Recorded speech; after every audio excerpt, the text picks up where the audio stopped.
My sister secretly canceled my flight ticket, leaving me behind on our family vacation. But what I did next made her beg for my forgiveness. I, 23 female, have a younger sister Lisa, 18 female, who I believe is the true incarnation of evil on earth.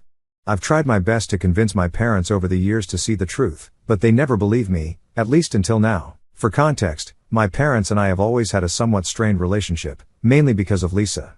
My parents absolutely adore her because my mother had a miscarriage and she lost the baby, which deeply affected her.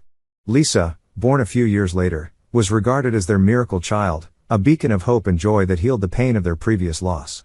My parents showered her with affection and attention, turning her into the center of our family universe. Now let me be clear, I love my younger sister. When we were children, it's just that I slowly started realizing that Lisa had an incredible talent for manipulation that none of my family members were able to grasp. She knew how to twist the story in her favor, and she was a master at playing the victim card. Once, on my birthday, I got this amazing antique pocket watch from our grandparents. I was so happy with it, as my grandmother told me that it was a family heirloom. But Lisa, well, she was clearly jealous and kept asking if I could share it with her. I said no because it was a gift for me on my birthday. She tried to persuade our parents, but since it was from our grandparents, they couldn't do much. That night, Lisa, who knew I was terrified of spiders, placed a house spider inside my pillowcase, ensuring I would discover it when I went to bed. I awoke to the horrifying sensation of a spider crawling over my skin and started screaming. My parents rushed to my room in concern. Lisa acted all surprised and caring, but later she admitted to me with a creepy grin when we were alone that she put the spider there to teach me a lesson. I was shocked by how casually she confessed without any remorse. Another time, I remember when I had a crush on my classmate Mark, and I finally had the courage to invite him over to watch a movie with me. I was feeling all giddy and excited and had carefully picked out a dress to impress him. But as soon as Mark arrived at our house, Lisa deliberately spilled a glass of juice all over my dress and started laughing at me. I was mortified and had to change, all while trying to hide my embarrassment. As if that wasn't enough, Lisa started telling Mark embarrassing stories from my childhood, making me feel utterly humiliated. She didn't leave us both alone the entire time we watched the movie. When Mark was about to leave, Lisa smirked and told him that he could do much better than me. Mark, who had been uncomfortable the entire time, left in a hurry. I just couldn't believe how cruel and cunning my youngest sister could be. Over the years, I told my parents about her antics several times, but they always chalked it up to her being young and naive. They just couldn't see her for who she really was. Whenever I complained, they just dismissed me and thought of me as the troublemaker in the family. So I eventually stopped speaking up about her. Lisa continued being their favorite child, while I, always straightforward, often felt like the outsider in my own family. I focused on my studies and managed to get into a good college. This gave me a chance to move out of our house and have a better life in college. However, every time I returned home during breaks, Lisa made it abundantly clear that she despised having me back in the house. She would deliberately ignore me, refusing to engage in even the most basic of conversations. During family meals, she would avoid sitting next to me or interrupt me if I was talking to our parents. Her constant need to undermine my presence was evident. She despised the idea of me being around and was determined to make my visits as uncomfortable as possible. Lisa even used to mess with my stuff, pretending that she needed to borrow things but would often damage them or lose them instead. My parents did nothing when I tried to complain and instead urged us to get along with each other. As a result, I began avoiding coming home during breaks. I would come up with excuses to spend my breaks with my college friends' families instead. Truth be told, my parents don't mind as much and chalked it up to me being independent and wanting to enjoy some time away from home. When Lisa graduated from high school, she didn't have the grades for college, so she settled for community college instead. This meant that she never had to move out of our parents' place. These days, I'm working at a multinational corporation in San Francisco, and I genuinely enjoy my job. I sometimes stay in touch with my parents, but I rarely visit back home. I don't maintain any contact with Lisa whatsoever. Now coming on to the story, my father recently had a near-fatal heart attack.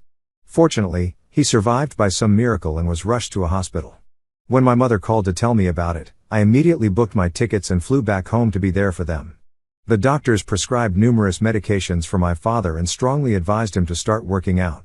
Since being discharged, my father has expressed spending more time with us as a family and told me how lucky he was to be safe from the brink of death. I understood where my dad was coming from, so I continued spending a few days at our house. My job has the option to work remotely, so it was no problem. However, I noticed that Lisa was deeply agitated that I was back. I tried my best to avoid her because we were both old now, and I didn't want to argue after our dad's heart attack. One morning during breakfast, my father suggested that we all go on a family vacation, as it had been a long time since we all went somewhere together. Initially, I had my reservations, but knowing how important it was to my dad, I agreed. As for Lisa, well, she wasn't thrilled about it, but she had no choice but to go along with the plan. My father made all the arrangements for our flights and accommodations. I had planned my leave from work well in advance and informed my colleagues not to contact me during this time, as I genuinely wanted to enjoy quality time with our parents. However, when we arrived at the airport, I found out that my flight ticket had been cancelled. I exchanged puzzled looks with my father, who kept insisting that he had booked and paid for my ticket. When we checked further, it turned out that out of the 4 tickets, the one with my name on it in particular had been mysteriously cancelled. As I stood there trying to comprehend the situation, I looked over at Lisa. She had a sly smile on her face as she stared at me. It was a look I had seen so many times before, the same expression she wore when she had successfully pulled off one of her manipulative tricks. I realized at that moment that she was the one who had cancelled my ticket, probably from my father's computer. I started yelling at her as she continued to stand there smiling at me. I pointed out to my parents that it was Lisa's doing, as she never wanted me to go on this family vacation in the first place. Instead of believing me, my mother immediately dismissed my claims, saying your sister would never do something like that. She went on to tell me that I should stop being jealous of my youngest sister and that it was just a freak accident that my ticket had been cancelled. My father also tried to justify that this might have been an airline mistake and I should not blame it on my sister. I was utterly frustrated that my parents couldn't fathom that their beloved miracle child would be behind such a deception. At this point, there was nothing that I could do. My ticket was already cancelled, and there were no other flights for that day. While it was possible for me to catch a flight the next day, I didn't relish the idea of returning home, booking a new flight, and traveling alone. After all, this was supposed to be a family trip. I was also dreading sharing a room with Lisa during this trip. I had hoped that she had matured over the years, but if she was behind the cancellation of my flight ticket, I couldn't help but wonder what other schemes she might have in store to make my trip miserable. My father was initially hesitant, suggesting they could all go back home and plan a new trip later. But he then started talking about how it had been ages since he went on a vacation. My mother agreed, telling me that I always travel a lot for work, so I wasn't going to miss out on much on this trip if I didn't go. It felt like they wanted me to insist they continue to go on this vacation without me. I told them that they were welcome to continue with their vacation if they wanted, and they readily agreed. Although I didn't want the money they had spent on the tickets and rooms to go to waste, I was sad that they didn't care whether I joined them or not. It became clear that they didn't mind going on this family vacation as a family of 3. So there I was, standing alone at the airport as my parents and Lisa headed for their much-anticipated vacation. I decided to return to my home in San Francisco, not wanting to spend a day further alone in our family house. I tried my best to put the incident behind me and focused on enjoying the rest of my leave that I had already taken from my work. I reconnected with old friends and spent my days engrossed in books, turning my break into a solo staycation. During the trip, my parents would sometimes video call me, and I could see how much they were enjoying the trip without me. It was like my absence didn't really affect their trip in any way. Although I wasn't too heartbroken about missing the vacation, I couldn't help feeling excluded. It was yet another reminder of the favoritism that had always existed in our family. I hoped that someday they would see through Lisa's true nature, and I guess my wish finally came true. A few days into their vacation, I woke up to several missed calls from my mother. Worried that my father's health might have taken a sudden downturn, I immediately called her back. Thankfully, she picked up, but she sounded extremely distressed. I asked her if everything was okay, and she went on to explain that something deeply troubling had happened. Apparently, my parents had noticed that my father's essential heart medications were disappearing day by day. It was an alarming situation, as my father couldn't afford to miss his medication given his fragile health. They were in a foreign country and didn't know if the same medicine would be available outside of the US. They were genuinely concerned about the missing pills and searched their room everywhere in vain. My mother had gone to Lisa's hotel room, which was adjacent to theirs, to borrow some sunscreen while Lisa was out. To her utter shock and dismay, she discovered all the missing medicines carefully tucked away inside Lisa's bedside table. It was a chilling revelation, and she immediately called for my father. He rushed in and found all his medication that had gone missing the last few days. I guess this is when the truth dawned on them that their beloved daughter, the so-called miracle child, had been intentionally jeopardizing my father's health and putting him at great risk. My mother's voice quivered as she asked if they should confront Lisa about this. I asked her not to speak to Lisa about this until they were back home.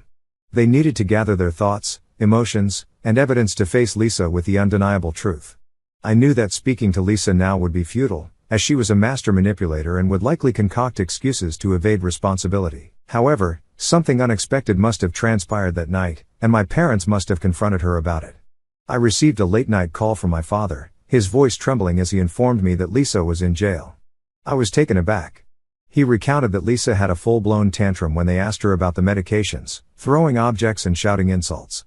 Her rage was targeted primarily at my father, accusing him of booking a ticket for me when he should have never allowed me on their family vacation.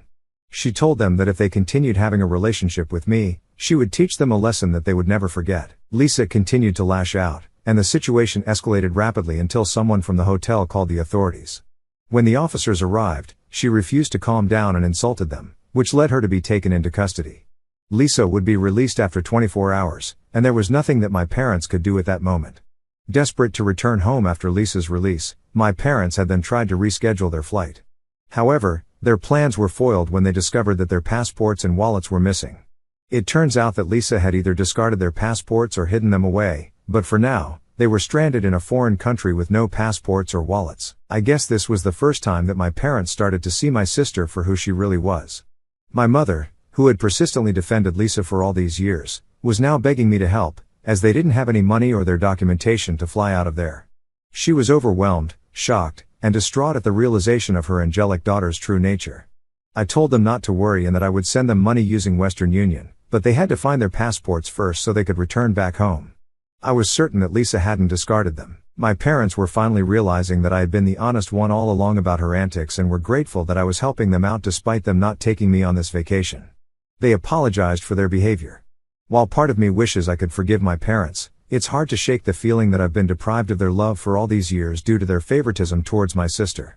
So am I the asshole for not forgiving my parents that they went on this vacation without me, and now that they get a taste of it, they come back begging for my forgiveness? You see, after Lisa was released from jail the next day, my parents threatened her to give them back their passports, or they would call the authorities on her again. Faced with no other choice, Lisa eventually revealed where she had hidden their passports. Upon their return home, my parents confronted Lisa and made it clear that she needed to gather her belongings and leave. It had become abundantly clear that they had reached their breaking point, finally realizing the truth about their daughter's manipulative and harmful actions. He was worried that she might jeopardize his health again by stealing his medicine. This started another screaming match between Lisa and my parents. During this confrontation, Lisa began to hurl accusations at my parents, expressing her anger and resentment. She told my parents that she didn't want to share them with anyone else and claimed that she had been pushed to the brink when they invited me for the trip. She kept insisting that my parents should disown me, emphasizing that she was more than enough for both of them. It was at this moment that my parents must have realized the depths of her jealousy and the extent to which she resented my place in our family. While they tried to placate her, she kept yelling accusations at them, and in a fit of desperation and anger, she claimed that she would go around telling everybody that they had neglected her when she was a child and mistreated her during her formative years. She was basically going to accuse them of parental neglect. Lisa then threatened to go to the police and make false statements against our parents if they continued to ask her to move out. This genuinely scared my parents, as these fabricated allegations would put them in a difficult position, particularly since they are well-respected doctors in our community. The mere thought of their reputation being ruined by false accusations has since left them feeling trapped and anxious. In the past few days, Lisa has continued to make our parents' lives more and more difficult. When she found out that they were talking to me regularly nowadays, she got really mad and started breaking dishes in anger. What's worse, she keeps stealing their car keys and hiding them, which makes it hard for them to go to work every day. Just tonight, my mother called me in tears after another bad incident during dinner. Lisa had a big tantrum and yelled at them because she wanted my mother to cook for her. When she refused because she was tired from work, Lisa went on a rampage and started breaking furniture around the house. Then she went to her room and turned up the music really loud, which prevented our parents from getting a good night's sleep. The situation keeps getting worse and is taking a toll on my parents emotionally and mentally. I am increasingly concerned about what might happen next. While I had hoped my parents would see Lisa's true nature, I now worry that she could pose a real threat to them. I can't even return home at the moment because it might trigger her further and lead to more explosive confrontations. I'm doing my best to persuade my parents to consult with a lawyer so we can find a permanent solution to this ongoing crisis. The legal route seems like the best way to protect my parents and restore peace to our family. Lisa has been arrested, as many of you predicted. With Lisa's increasing antics, this was bound to happen. One night, she came at our parents with a knife during a big fight. This terrified my parents, and they were forced to call the police. The officers swiftly took her into custody, placing her under arrest on charges of assault. With Lisa in custody, our parents decided it was time to pursue a more permanent solution. They consulted with an attorney who advised them on the legal process for evicting her from their home. They filed a formal eviction notice that said she had to leave. They knew it wasn't easy, but it was necessary to make things safer. Our parents didn't want to continue pressing any charges on her, as they just wanted her to move out. They bailed her out of jail and handed her a formal notice telling her she had to move out. It had all the legal stuff explaining why she had to go and when she needed to leave. My parents made sure they did everything by the book so Lisa couldn't challenge it. Next, they went to court with their lawyer to start the eviction process. It meant filing a lawsuit against Lisa. This was all pretty hard on my parents since it was their own daughter they were taking to court. They felt really sad, guilty, and like they had no other choice. The court finally gave an official order that said Lisa had to leave the house. If she didn't go on her own, they would have the legal right to make her leave the property. Lisa is going to be out by next week. My parents can finally breathe a sigh of relief, knowing that they have taken a step towards getting their home and peace back. It's been a tough road, but they're hopeful that things will get better once Lisa moves on. I've stayed in touch with them throughout this ordeal and plan on bringing them over to San Francisco for a few weeks. It's a way to give them a break and let them relax after all they have been through. I am sure they could use a change of scenery and some time away from the stress Lisa has caused. Plus, it'll be a chance for us to spend some quality time together, and I want to support them as much as I can. Many of you have suggested that we should consider getting Lisa checked out to see if there might be a mental health issue at play here.